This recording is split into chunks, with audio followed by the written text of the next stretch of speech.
নারীর লোভ, একদিন দেখবা দুনিয়াও অসল, আখিরাতও অসল।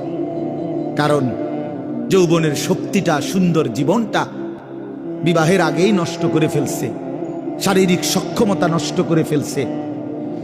অশ্লীলতা, বেহায়াপনা, অসভ্যতা, আর সারাদিন সারা রাত উলঙ্গ ছবি দেখে দেখে নর্তকী নিয়ে ভাবতে ভাবতে জীবন, যৌবন, শরীর, স্বাস্থ্য, স্বাভাবিক সক্ষমতা সব শেষ করে দিছে। একদিন দেখে দুনিয়াতেও অপদার্থ, আখিরাতেও অপদার্থ, আর কোনো কাজে লাগে না। এজন্য ফিরে আসো ভাইয়া, যে কয়জন ছেলে আছো ফিরো ভাইয়া। প্রিয় ভাই আমার, ছেলেরা আমার, তোমাদেরকে বলি ভাইয়া, 12,000 টাকার একটা বড় মোবাইল অথবা 18,000 টাকা, 20,000 টাকার একটা মোবাইল পাইয়া আল্লাহকে এভাবে ভুলে গেলা। নিজের চরিত্র, নিজের ইজ্জত, নিজের আত্মমর্যাদা, নিজের বংশের মর্যাদা, বাবা মায়ের সম্মান, ইসলামের সম্মান, আল্লাহর কথা, রসুলের কথা, কবর, মরণ, আখিরাত সব ভুলে গেলা ভাইয়া।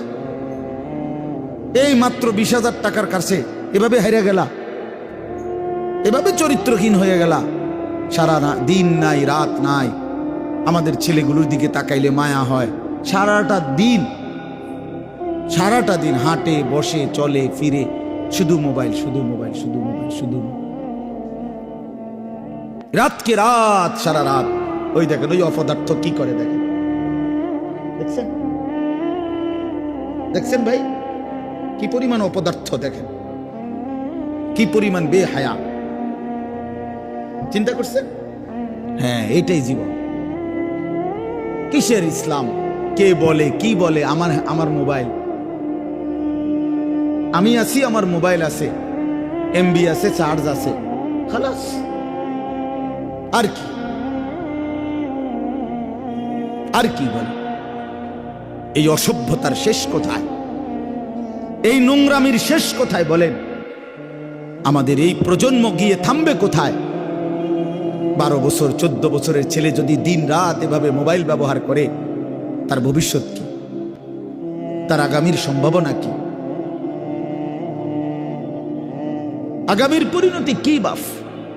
আপনারা যারা বাবারা এই যে সন্তানগুলো রেখে যাচ্ছেন, এদের ভবিষ্যৎ কি? যে একটা ওয়াক্ত নামাজ পড়ে না, যে আল্লাহর কোরআন পড়ে না। আল্লাহ আমাদেরকে বুঝ দান করেন, আল্লাহ আমাদের দিল দান করেন, আল্লাহ তাআলা আমাদেরকে ফিকির দান করেন। যুবক ভাই আমার, নওজোয়ান আমার, বয়স্ক বাপ, আমাকেও বলি, আপনাকেও বলি, এটাই সত্য যে আল্লাহ তাআলা আমাদেরকে বলছে, বান্দা আমি কিন্তু তোমারে রাখবো না, আমি তোমারে নিয়েই আসবো। হাসলেও মরে যাবা, কাঁদলেও মরে যাবা। সুখের অট্টালিকায় যদি থাকো তবুও মৃত্যু হবে, দুঃখের কুড়ে ঘরেও যদি পড়ে থাকো তবুও মৃত্যু হবে। সুস্থ থাকলেও মরে যাবা, অসুস্থ হইলেও মরে যাবা। 3 বেলা খানা, সন্তানের বিদেশের টাকা, বিল্ডিং এর টাকা, বাড়ি ভাড়া সব থাকলেও মরে যাবা, কিচ্ছু না থাকলেও মরে যাবা। জীবনে কোনোদিন যে সুখ দেখে নাই তারও মৃত্যু হবে। জীবনে যে কোনোদিন দুঃখ দেখে নাই, প্রিয় বন্ধু আমার, সেও মরে যাবে। আমার ভাই, কেউ মরতে চায় না, কোনো মানুষ মরতে চায় না, আত্মীয় স্বজনও তাকে মরতে দিতে চায় না। সবাই তো চেষ্টা করে বেঁচে যাক, কিন্তু কে তাকে নিয়ে যায়? কে তাকে নিয়ে যায়? প্রতিদিন যে মানুষ মরে, প্রতিদিন যে দাফন হয়, বন্ধু আমার, এরা কেউ মরতে চায় নাই, কিন্তু এক অদৃশ্য মালিক তিনি তাদেরকে নিয়ে যাচ্ছেন, নিয়ে যাচ্ছেন। অতএব প্রিয় বন্ধু, প্রিয় বাপ, সবার কাছে অনুরোধ, আপনাদের এই ভাই, আমি আমার সহ আপনাদেরকে অনুরোধ করলাম, গুনাহ ছেড়ে দেন, আল্লাহর নাফরমানি ছেড়ে দেন বাপ। হায় মুসলমান, যদি কলিজা ছিঁড়ে বলতে পারতাম।